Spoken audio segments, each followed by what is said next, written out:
আল্লাহ তাআলা অর্ডার করলেন, ও জিবরিল, তোমার 600 নূরের পাকা সবগুলা তুমি ছেড়ে উড়াল দাও। সুবহানাল্লাহ। জিবরিল আলাইহিস সালাতু সালাম আসমান থেকে যখন তিনি জমিনের দিকে উড়াল দিলেন, টান মারলেন, দেখে ইব্রাহিম আলাইহিস সালাতু সালাম ছুরি চালানো শুরু করে দিয়েছে। জিবরিল আলাইহিস সালাতু সালাম ইব্রাহিম আলাইহিস সালাতু সালামের মনোযোগটা যেন অন্যদিকে যায়, এই জন্য তিনি আসার পথে তিনি তখন বলতে শুরু করলেন, আল্লাহু আকবার, আল্লাহু আকবার। এই তাকবীরের আওয়াজ তিনি দিলেন।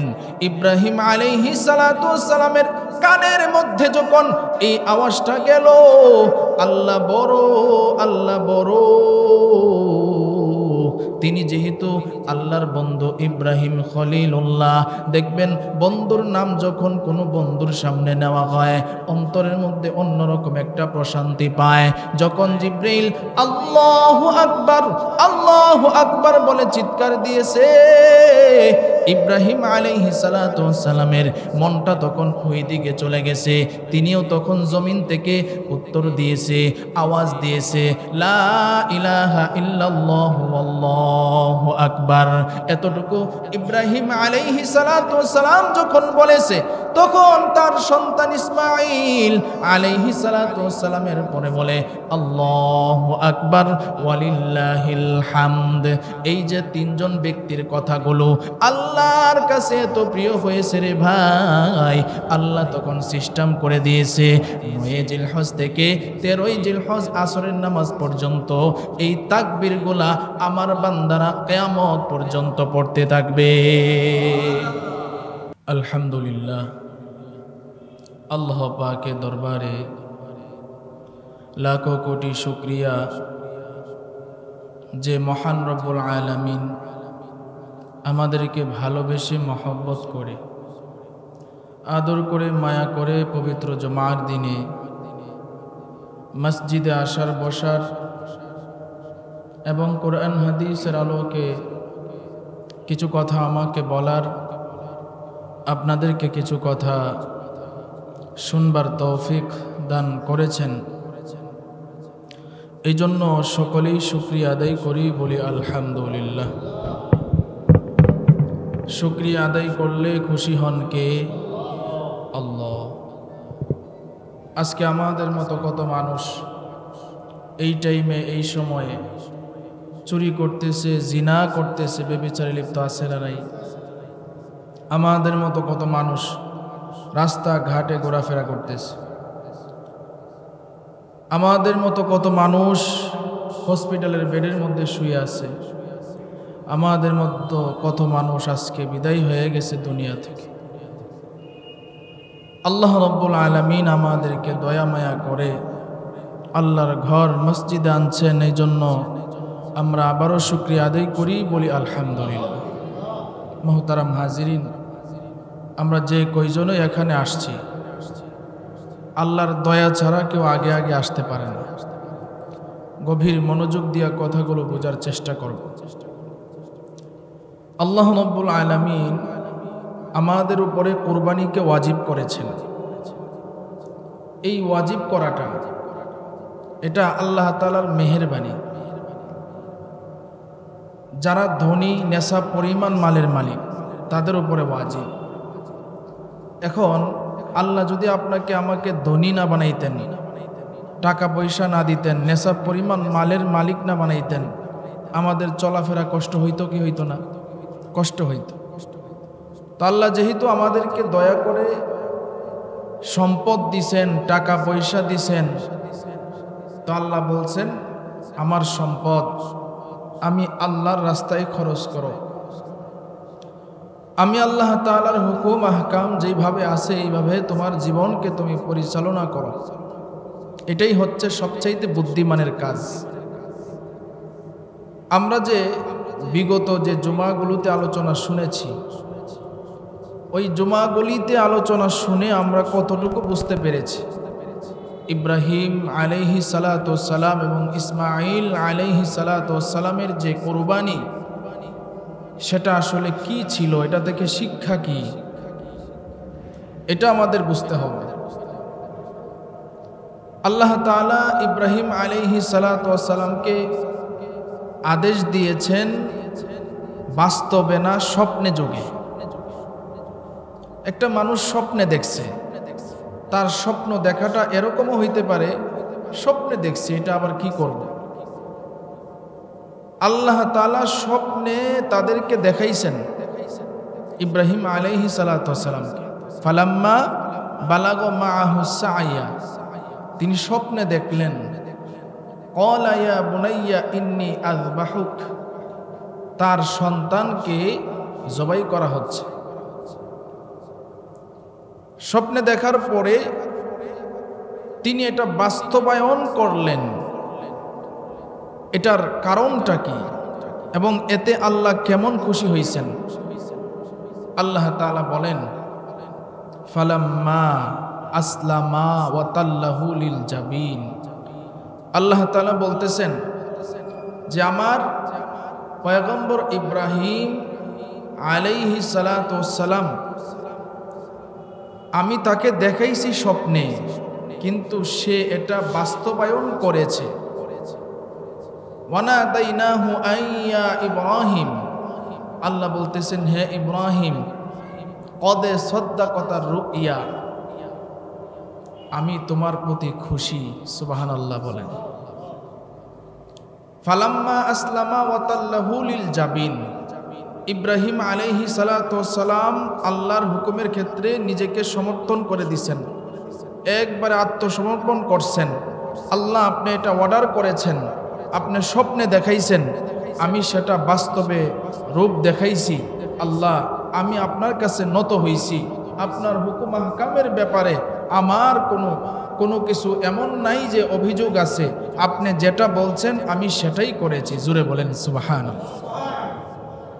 তো কোরবানি থেকে আমাদের শিক্ষা হচ্ছে ইব্রাহিম আলাইহিস সালাতু ওয়াস সালামের যে ঘটনা, এখান থেকে শিক্ষা হচ্ছে আল্লাহ তাআলার যত হুকুম আহকাম আছে, এই হুকুম আহকামগুলোর ক্ষেত্রে আমাদেরকে নিজেদেরকে এমনভাবে আত্মসমর্পণ করা যে আল্লাহ তুমি যা বলবা, যা হুকুম আহকাম দিয়েছ এতেই আমাকে তুমি পাইবা, আমার কোনো এখানে অলসতা দেখবা না, তোমার যা আদেশ আছে যা নিষেধ আছে সব কিছু আমি একেবারে কোনো কথা ছাড়া মানব।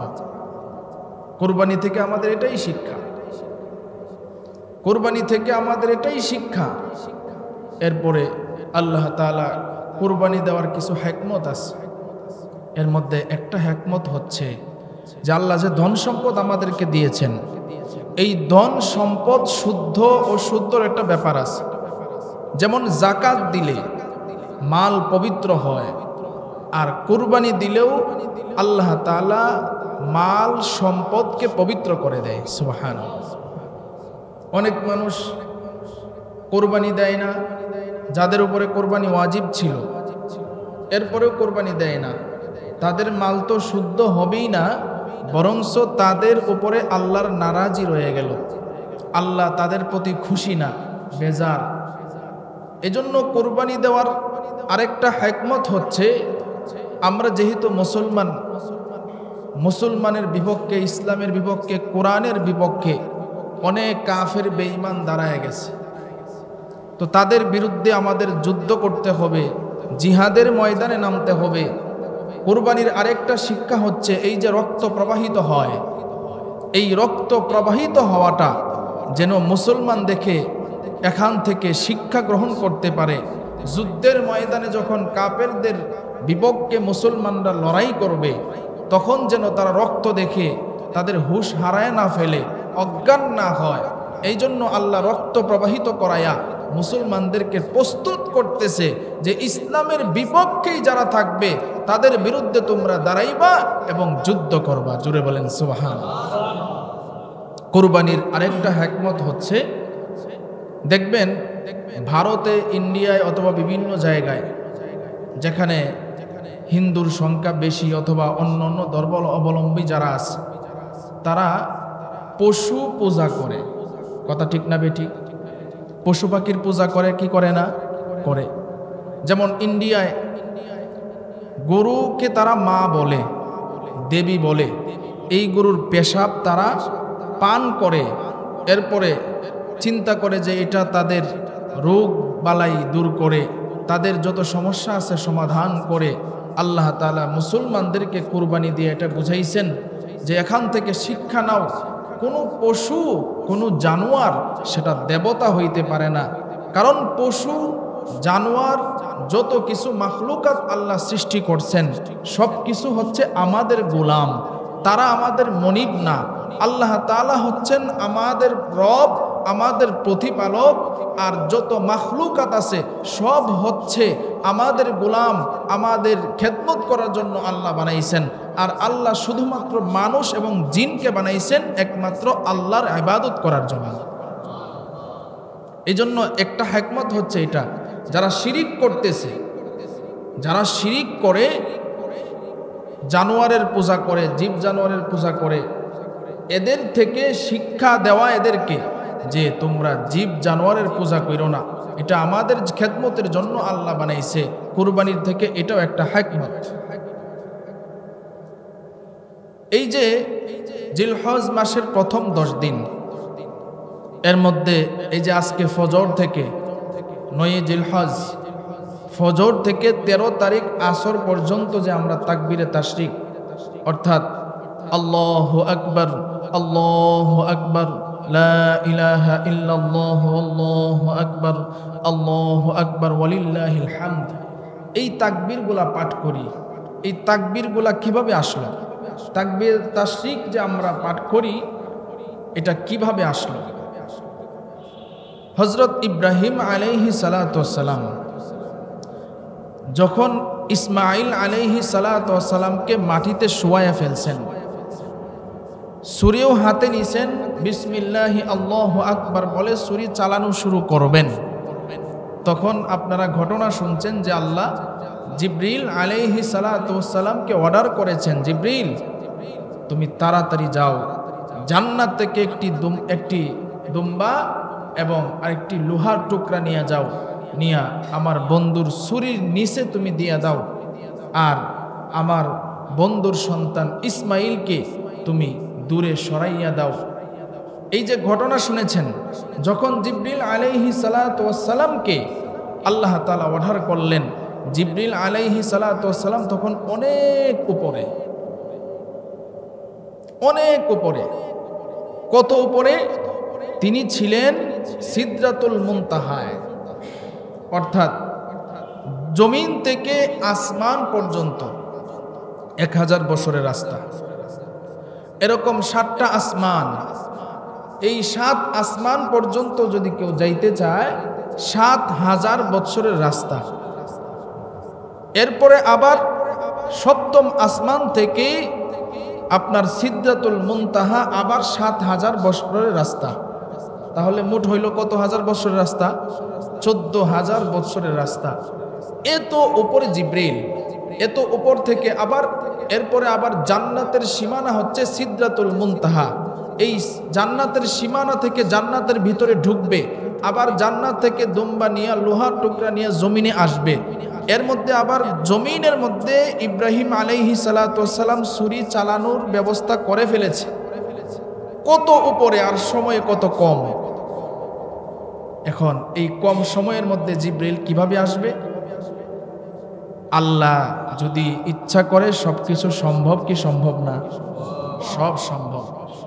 আল্লাহ তাআলা অর্ডার করলেন, ও জিবরিল তোমার 600 নূরের পাকা সবগুলা তুমি ছেড়ে উড়াল দাও। সুবহানাল্লাহ।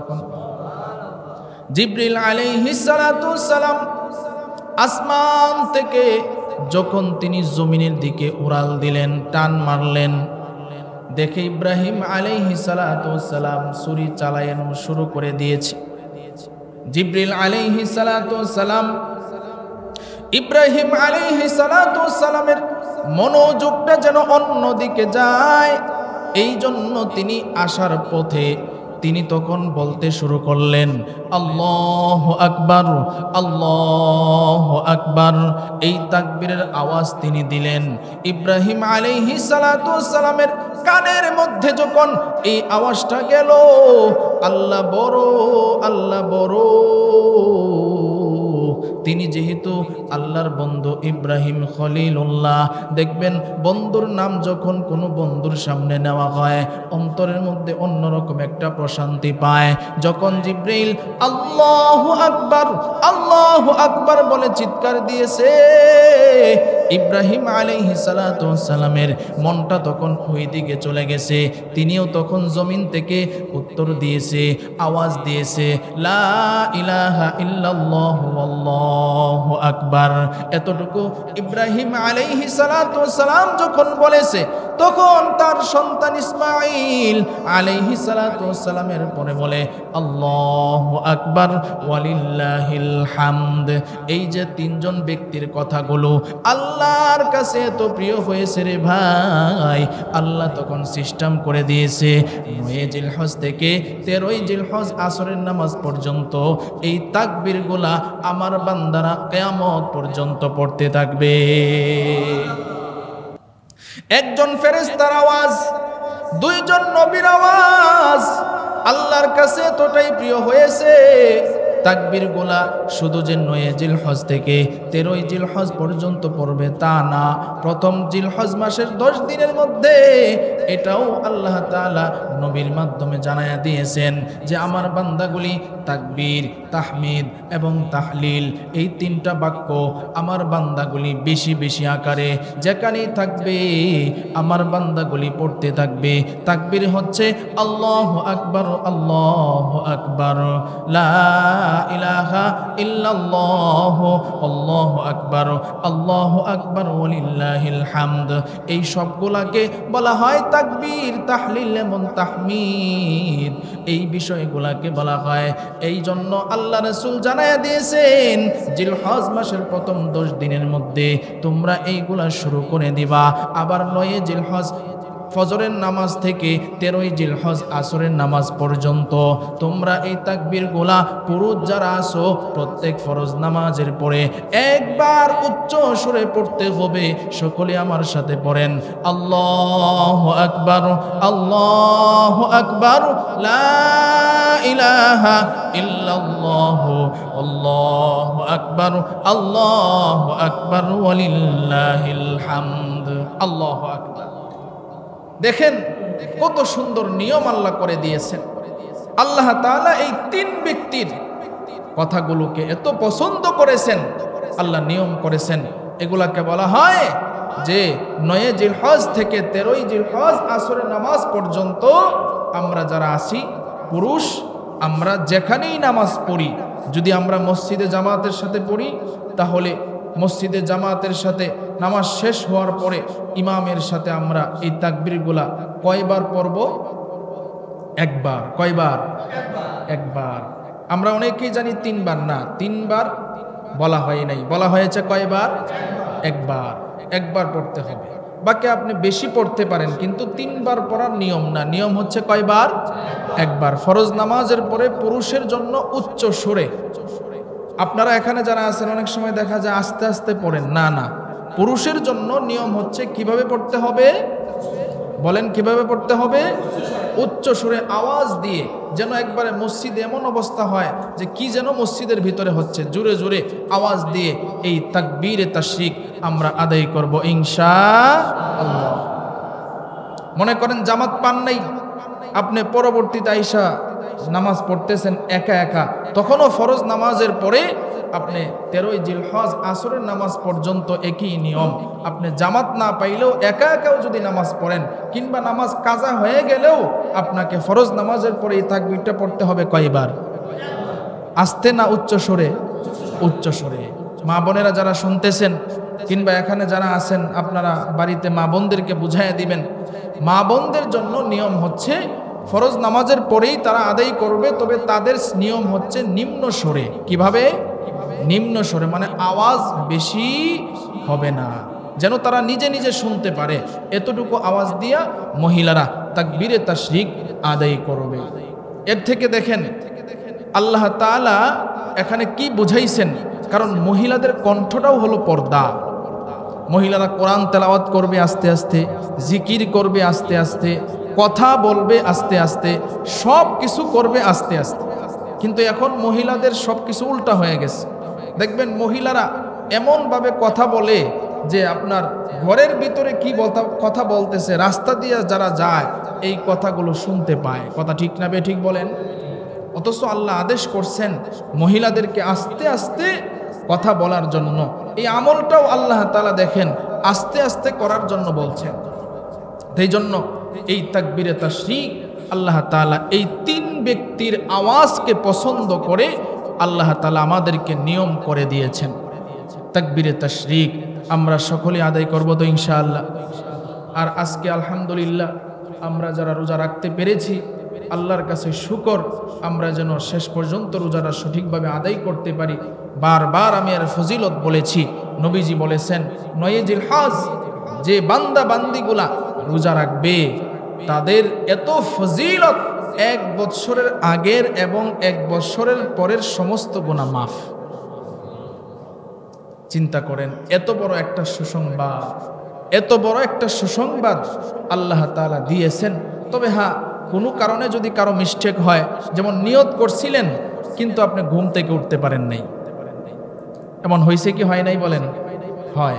যে আমি নিয়ত করছি যে আজকে রোজাটা রাখবো, এমন অবস্থা হয়েছে যে আমি ঘুম থেকে সজাগ হই নাই, আজান পড়ে গেছে।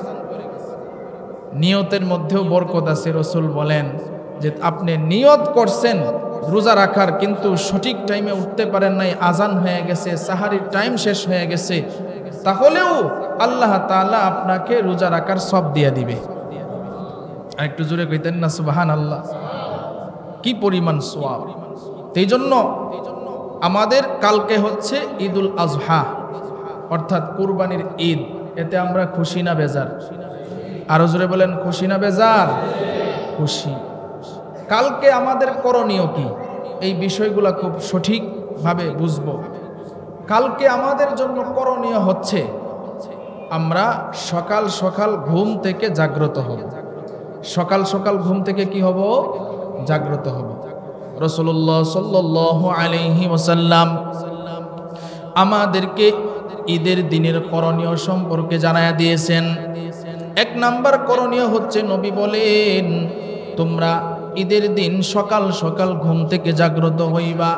দেখবেন কোনো মানুষ, তার যদি কোনো খুশির সংবাদ আসে কিংবা কোনো খুশির কাজ সামনে চলে আসে, লোকটার ভিতরে এতই আনন্দ থাকে, রাতের বেলায়ও তেমন ঘুম হয় না, সকাল সকাল তাড়াতাড়ি ঘুম থেকে উঠে যায়। ব্যাপার কি? এত আনন্দ, তোরে তো সকালে কোনো দিন এত তাড়াতাড়ি ঘুম থেকে উঠতে দেখি নাই। বলে ভাই কেন দেখো নাই? বলে না কোনো দিন দেখি নাই। আজকে কেন উঠলা? বলে আজকে আমার বিবাহ, এই জন্য প্রস্তুতি নিয়ে তাড়াতাড়ি বিবাহ করতে যাইতে হবে, কারণ বিবাহটাও হচ্ছে একটা মানুষের জন্য আনন্দ। কথা ঠিক কিনা? একটা মুসলমানের জন্য ঈদ কতটুকু আনন্দ হওয়ার দরকার। একটা মানুষকে জিজ্ঞাসা করলো, ভাই তুমি কেন এত তাড়াতাড়ি ঘুম থেকে উঠছো? বলে আজকে বড় ধরনের একটা ব্যবসা আছে, বড় ধরনের একটা কাজ আছে, খুবই গুরুত্বপূর্ণ কাজ, এই জন্য আগে থেকেই তাড়াতাড়ি সুন্দর হইয়া রেডি হইয়া আমার ওই কাজটা সঠিকভাবে আদায় করতে হবে। তাহলে আল্লাহ তাআলা মুসলমানদের জন্য যে 2টা ঈদ দিয়েছেন, ঈদুল ফিতর আর ঈদুল আজহা, অর্থাৎ রমজানের ঈদ এবং কোরবানির ঈদ, এই 2টা ঈদ হচ্ছে রাসূল বলেন মুসলমানের জন্য সবচাইতে আনন্দের দিন। আল্লাহু আকবার! মুসলমানদের জন্য আনন্দের দিন। এই জন্য নবীজি বলেছেন ঈদের দিন তোমরা সকাল সকাল ঘুম থেকে জাগ্রত হইবা। গভীর মনোযোগ দিয়ে কথাগুলো বুঝবেন। 1 নাম্বার। 2 নাম্বার হচ্ছে ফজরের নামাজটা জামাতের সাথে আদায় করবা। 2 নাম্বার কাজ হচ্ছে ফজরের নামাজটা জামাতের সাথে আদায় করবা। জামাতের সাথে আদায় করবা। অনেক মানুষ এমন আছে ঈদের দিনও ফজরের নামাজটা আদায় করে না, আছে না? ঈদের নামাজ তো হচ্ছে ওয়াজিব, আর ফজরের নামাজ হচ্ছে কি? ফরজ। ফরজের কোনো গুরুত্ব নাই। আর ঈদের নামাজ পড়ার জন্য আরে বাপরে বাপ, একবারে অনেক আগে থেকেই প্রস্তুতি নিয়ে জামা কাপড় কিনা, নতুন জামা কাপড় তাও একবারে প্রস্তুতি হইয়া এরপরে জায়নামাজ একটা নিয়া ঈদের নামাজের দিকে আসতেছে, অথচ ফজরের নামাজ পড়ার কোনো খোঁজখবর নাই। কথা ঠিক কিনা বলে? ফজরের নামাজের খোঁজখবর নেই। কিন্তু ওয়াজিব যদি ছুটে যায় কিছু শাস্তি কম হবে, কিন্তু ফরজ যে ছুটে গেল এর কারণে তো আপনার কঠিন শাস্তি হবে।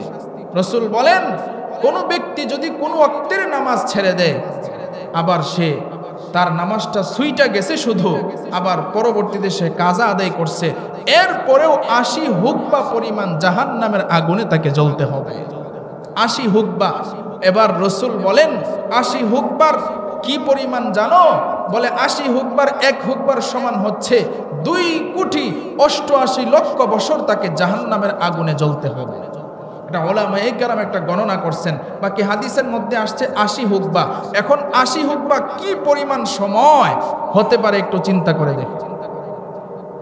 এই জন্য রাসূল বলছেন, ঈদের দিন তোমাদের জন্য করণীয় হচ্ছে ফজরের নামাজটা জামাতের সাথে আদায় করা। এরপরে 3 নাম্বার কাজ, 3 নাম্বার সুন্নত হচ্ছে মিসওয়াক করা। কি করা বলেন? মিসওয়াক করা। মিসওয়াক করা নবীজির সুন্নত। সকল নবীদের কয়েকটা কাজ পছন্দনীয় ছিল, এর মধ্যে একটা হচ্ছে মিসওয়াক, দ্বিতীয়টা হচ্ছে আতর সুগন্ধি, তৃতীয় হচ্ছে নারী। এই কয়েকটা কাজ, কয়েকটা জিনিস নবীদের কাছে খুব পছন্দনীয় ছিল। এই জন্য রাসূল বলেছেন, কোনো ব্যক্তি যদি 5 ওয়াক্ত নামাজের পরে মিসওয়াক করে, 5 ওয়াক্ত নামাজের আগে মিসওয়াক করে, এরপরে ফরজ নামাজের পরে আয়াতুল কুরসি পড়ে বুকের মধ্যে ফু দেয়, রাসূল বলেন ওই ব্যক্তির জন্য এত বড় সুসংবাদ, মৃত্যু ব্যতীত আর কোনো কিছু তাকে সমস্যা করতে পারবে না। আল্লাহু আকবার! এত বড় ফজিলত। রাসূল বলেন কোন ব্যক্তি যদি নিয়মিত মিসওয়াক করে, রাসূল বলেন মিসওয়াক করার এত ফজিলত, মৃত্যুর সময় আল্লাহ তাআলা তাকে কালিমা পড়ায়া দুনিয়া থেকে বিদায় করে নিবে। কত বড় সুসংবাদ চিন্তা করছেন। আমরা যদি মিসওয়াক করি, হ্যাঁ এখন ব্রাশ আপনি করতে পারবেন, কোনো অসুবিধা নেই, তবে মিসওয়াক যেহেতু সুন্নত, এখন মিসওয়াকটা আপনি বাজার থেকেও কিনতে পারবেন, অথবা নিজেও আপনি গাছের ডাল দিয়ে বানাইতে পারবেন। কিভাবে বানাবেন? এই যে শাহাদাত আঙ্গুল এরকম মোটা বানাবেন, আর 1 বিগত লম্বা। আপনার হাতের শাহাদাত আঙ্গুল আছে না নাই? সকলেই দেখান আঙ্গুলটা। এই যে শাহাদাত আঙ্গুল এই পরিমাণ মোটা, আর প্রত্যেকের হাতে 1 বিগত লম্বা। এতটুক মিসওয়াক হচ্ছে সুন্নত। আপনি মিসওয়াক করবেন ঈদের দিন সকালে, এটা নবীজি বলে দিয়েছেন। এরপরে 4 নাম্বার করণীয়, রাসূলুল্লাহ সাল্লাল্লাহু আলাইহি ওয়াসাল্লাম ডাক দিয়া কয়, ও আমার উম্মতেরা, তোমাদের জন্য ঈদের দিনে 4 নাম্বার করণীয় হচ্ছে উত্তম রূপে সুন্দর করে তোমরা গোসল করবা। সুন্দর করে গোসল করবা, ভালোভাবে সাবান লাগায়া সুন্দর করে পরিষ্কার হয়ে এরপরে ঈদগাহের মাঠে তোমরা যাইবা। সুন্দর করে গোসল করতে হবে। এটা হচ্ছে মুসলমানদের জন্য 4 নাম্বার করণীয়। 4 নাম্বার করণীয়, গোসল করা শেষ হওয়ার পর এরপরে রাসূল বলেন শরীয়ত সম্মত যেটা পোশাক আশাক আছে, দেখবেন আমাদের অনেক মুসলমানের সন্তানেরা এমন এমন পোশাক পরিধান করে যেই পোশাকগুলা মুসলমানের পোশাক না, ইহুদি খ্রিস্টানের কালচারের পোশাক। কথা ঠিক কিনা? রাসূল বলেন উত্তম পোশাক তোমরা পরিধান করবা। এই পোশাকটা পরিধান করবা সুন্নতি পোশাক, যেই পোশাকটা আমি নবীর সুন্নত, এই সুন্নতি পোশাক তোমরা পরিধান করবা। কিছু কিছু হাদিসের মধ্যে পাওয়া যায় যে নতুন পোশাক পরিধান করা হচ্ছে সুন্নত। বাকি সকল ওলামায়ে কেরামের মত এবং যে হাদিসগুলো পাওয়া যায় সেটা হচ্ছে ঈদের দিনে উত্তম পোশাক পরিধান করা। উত্তম হচ্ছে আপনার কাছে যেই পোশাকটা ভালো আছে এটাই পরিষ্কার কইরা এরপরে আপনি পরিধান করবেন, এটাই হচ্ছে সুন্নত। এটা কি সুন্নত? এরপরে রাসূল আমাদেরকে জানায়া দিছে পোশাক পরিধানের পরে তোমরা সুগন্ধি ব্যবহার করবা, আতর ব্যবহার করবা। এটা হচ্ছে আমি রাসূলের সুন্নত। এই জন্য আপনারা বাজার থেকে আতর কিনে নিয়ে আসবেন। আমাদের অনেকের ঘরের ভিতরে এই যে বিভিন্ন ধরনের বডি স্প্রে থাকে, তো যেইগুলা বডি স্প্রে থাকে এইগুলা অনেকগুলার মধ্যে আপনার শূকরের চর্বি দেওয়া থাকে, যার কারণে ওলামায়ে কেরাম বলছে যে এইগুলা ব্যবহারের ক্ষেত্রে কিছু সতর্কতার দরকার আছে। আপনি যদি সঠিকভাবে এইগুলার ব্যবহার না বুঝেন কিংবা অবস্থা না জানেন যে এইগুলার ভিতরে কি দিছে, আপনি যে ব্যবহার করে আসবেন মসজিদে নামাজ পড়ার জন্য, যদি এগুলার ভিতরে শূকরের চর্বি থাকে তাহলে আপনার জামাটা কি পবিত্র হবে না অপবিত্র হয়ে যাবে? তবে হ্যাঁ, যদি দেখা যায় না সব কিছু ঠিকঠাক আর ওলামায়ে কেরামও এই বডি স্প্রের মধ্যে সমর্থন দিয়েছে, তাহলে ওইটা আপনি ব্যবহার করতে পারবেন। বাকি নবীদের যে সুন্নাত সেটা হচ্ছে আতর, সুগন্ধি ব্যবহার করা, আতর ব্যবহার করা। আপনি আতরের দোকান থেকে ভালো আতর, দামি আতর এইগুলা কিনে নিয়ে আসবেন। আপনারা তো কত কিছুই কিনেন, মোবাইল কিনতে গেলে দামি মোবাইলটা কিনেন, তো আতরের দোকানে গিয়ে একটা ভালো আতর কিনা যায় না? এই জন্য রসুল বলছেন, ও আমার উম্মতেরা, তোমাদের জন্য ঈদের দিনে আরেকটা করণীয় হচ্ছে আতর ব্যবহার করা। এই জন্য আমরা সকলে আতর ব্যবহার করব তো ইনশাআল্লাহ। আল্লাহ কবুল করুক, সকলেই বলেন আমিন। এরপরে রসুল আমাদেরকে জানাইতেছে, এরপরে তোমাদের জন্য করণীয় হচ্ছে পায়ে হেঁটে হেঁটে ঈদগাহের মাঠে যাওয়া। রাসূলুল্লাহ সাল্লাল্লাহু আলাইহি ওয়াসাল্লাম বলছেন পায়ে হেঁটে হেঁটে ঈদগাহের মাঠে যাওয়া সুন্নাত। এরপরে কিভাবে আপনি ঈদগাহের মাঠে যাবেন, কোন রাস্তা দিয়ে যাবেন, এটাও নবীজি বলে দিয়েছেন যে তোমরা এক রাস্তা দিয়া ঈদগাহের মাঠে যাইবা, আবার ঈদের নামাজ শেষ হওয়ার পর আরেক রাস্তা দিয়া তোমরা বাড়িতে আসবা। জোরে বলেন সুবহানাল্লাহ। কিন্তু ঈদের মাঠে যাওয়ার আগে কুরবানি এবং রমজানের মধ্যে কিছুটা পার্থক্য। আপনি যখন ঈদের মাঠে যাবেন কুরবানির ঈদে, তখন যারা কুরবানি দিবেন তাদের জন্য করণীয় হচ্ছে কোনো কিছু না খায়া ঈদগাহের মাঠে যাওয়া। ঈদের নামাজ শেষ হচ্ছে সুন্নাত। আর রমজানের ঈদে হচ্ছে কোনো মিষ্টি দ্রব্য, খেজুর, এগুলা কোনো কিছু খেয়ে যাওয়া হচ্ছে সুন্নাত। কিন্তু কুরবানির ঈদে কোনো কিছু না খায়া ঈদগাহের মাঠে যাওয়া, এরপরে কুরবানির গোশত, এই গোশতটা রান্না করে খাওয়াটাই হচ্ছে কি সুন্নাত। এরপরে রাসূল বলেন ঈদের নামাজ ঈদের মাঠে পড়াই সুন্নাত। ঈদের নামাজ ঈদের মাঠে পড়াই হচ্ছে কি সুন্নাত। যেহেতু বিশেষ করে ঢাকা শহরে ওই রকম পর্যাপ্ত পরিমাণ মাঠ পাওয়া যায় না কিংবা বড় জায়গা পাওয়া যায় না, যে কারণ যেহেতু জায়গাও সংকীর্ণ, এরপরে জায়গার দামও বেশি, এজন্য দেখা যায় অনেক সময় ঈদের মাঠ করার মতো সিস্টেম মিলে না, যার কারণে সচরাচর সব জায়গায় ঈদের মাঠ থাকে না। বেশিরভাগ মসজিদে ঈদের নামাজ পড়া হয়, কিন্তু রাসূল বলেন ঈদের নামাজ ঈদের মাঠে গিয়েই পড়া কি সুন্নাত। তাহলে আমি বলতেছিলাম রাসূলুল্লাহ সাল্লাল্লাহু আলাইহি ওয়াসাল্লাম বলছেন পায়ে হেঁটে ঈদগাহের মাঠে যাইবা।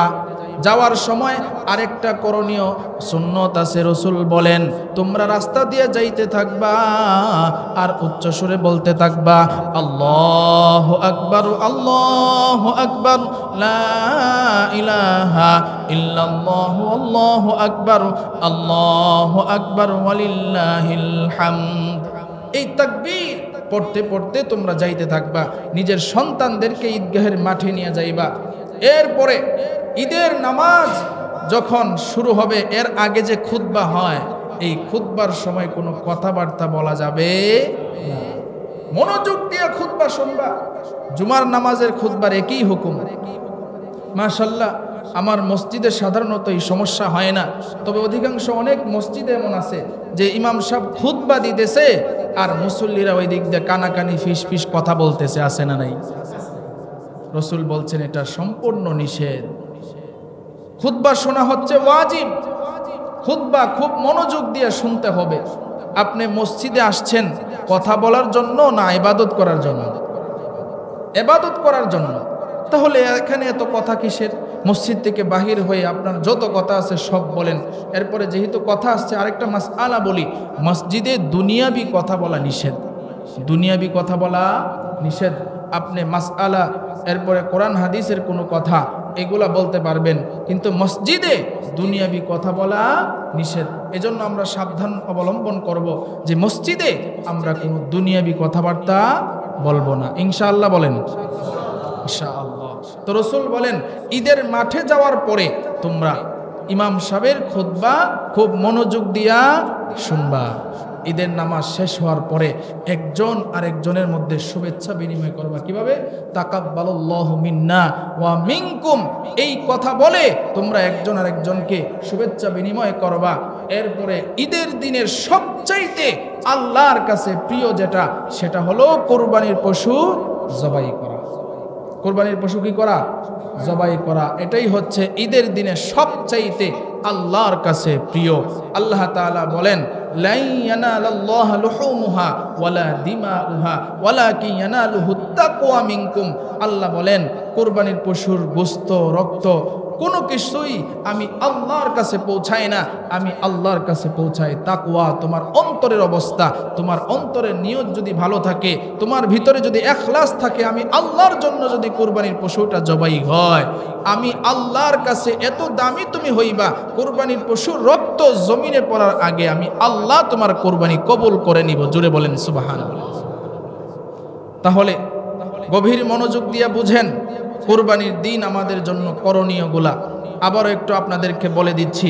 সকাল সকাল ঘুম থেকে জাগ্রত হওয়া, এরপরে ফজরের নামাজ জামাতের সাথে আদায় করা, এরপরে মিসওয়াক করা, এরপরে গোসল করা, এরপরে উত্তম পোশাক পরিধান করা, এরপরে শরীয়ত সম্মত সাজসজ্জা করা, আতর সুগন্ধি ব্যবহার করা, এরপরে ঈদগাহে যাওয়ার সময় এক রাস্তা দিয়ে যাওয়া, আসার সময় আরেক রাস্তা দিয়ে আসা, যাওয়ার সময় তাকবীর পড়া। এরপরে আপনি যখন ঈদগাহের মাঠে যাবেন, মাঠে গিয়া মনোযোগ সহকারে আপনি খুতবা শুনবেন। ঈদের নামাজ শেষ হওয়ার পর একজন আরেকজনের মাধ্যমে শুভেচ্ছা বিনিময় করা, তাকাব্বালাল্লাহু মিন্না ওয়া মিনকুম, এই কথাগুলি বলা। আর যদি আপনি আরবি না পারেন, বাংলাতে বলবেন, আল্লাহ আপনার আমলগুলাকে কবুল করুক, আল্লাহ আপনার কোরবানিগুলাকে কবুল করুক, একজন আরেকজনের জন্য দোয়া করা। এরপরে সবচাইতে যে প্রিয় কাজটা কোরবানির ঈদের দিন, সেটা হলো যারা আমরা কোরবানি দিব, ঈদের নামাজ শেষ করেই তাড়াতাড়ি আইসা আমরা কোরবানির পশুটা ইনশাআল্লাহ শুয়ায়া কোরবানি দিয়ে দিব। বলেন ইনশাআল্লাহ।